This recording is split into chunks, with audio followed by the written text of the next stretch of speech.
Araw ng patay. Ako si Miguel at siya ang pinsan ko si Jake.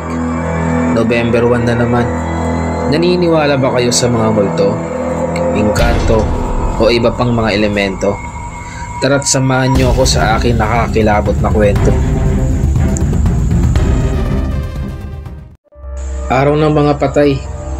Sumama ako sa pinsan kong si Jake sa sementeryo para dalawin ang lola niyang pumanaw. Wala akong sariling dadalawin pero gusto kong maranasan ang undas sa sementeryo. Unang beses ko to.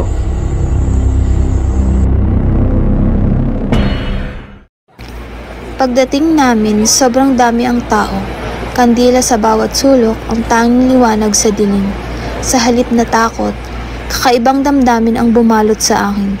Parang romantikong eksena sa pelikula. Weird, pero totoo. Habang naglalakad kami, nadaanan namin ang mga tindahan ng pagkain. Gutom na kami sa haba ng biyahe, kaya bumili kami ng merienda. Habang kumakain ako, napansin ko ang batang babae na nakatingin sa akin. Gusto ko sana siyang bigyan ng pagkain, pero nang lingunin ko siya, nawala. Siguro nadala lang dami ng tao.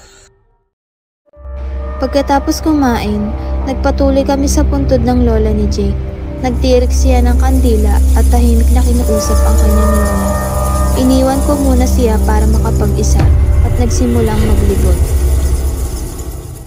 Habang naglalakad, napansin kong nasa dulo na ako ng sementeryo. Tahimik, madilim.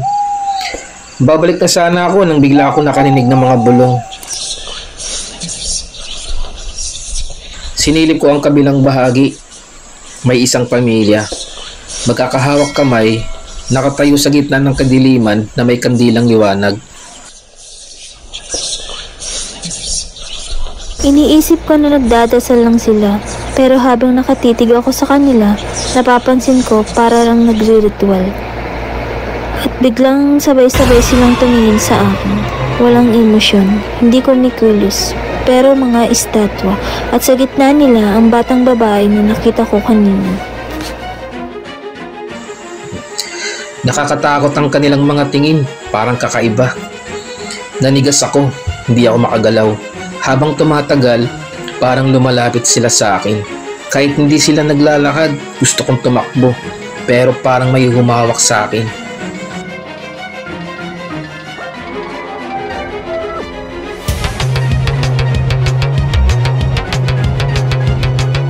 Isang mainit na tapik sa balikat. Si Jake.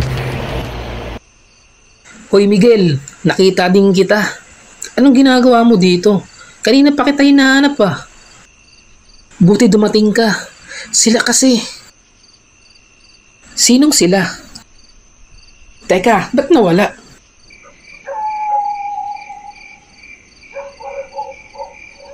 Anong nawala? Wala nang puntod dyan. Liblib na yan. Ang huling puntod dito ay sa lola ko. Halak ka. Jake, totoo. Seryoso.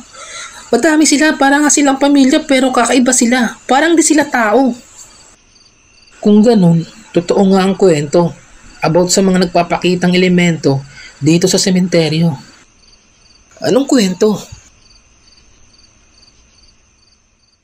Meron daw pamilyang pinatay dito at hanggang ngayon, hindi daw sila matahimik.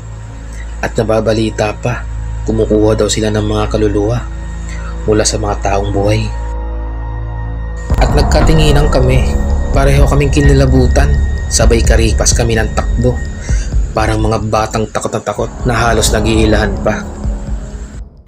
Tahimik kaming naglalakad pa uwi galing sementeryo. Pero sa bawat hakbang, ramdam ko pa rin ang titig ng mga matang walang emosyon. Hindi ko alam kung multo ba sila, alaala o simpleng imahinasyon, pero isang bagay ang sigurado. Sa araw ng mga patay, hindi lang alaala ang bumabalik. Minsan, pati ang mga hindi mo inaasahang makikita sa'yo ay naghihintay sa dulo ng kandila.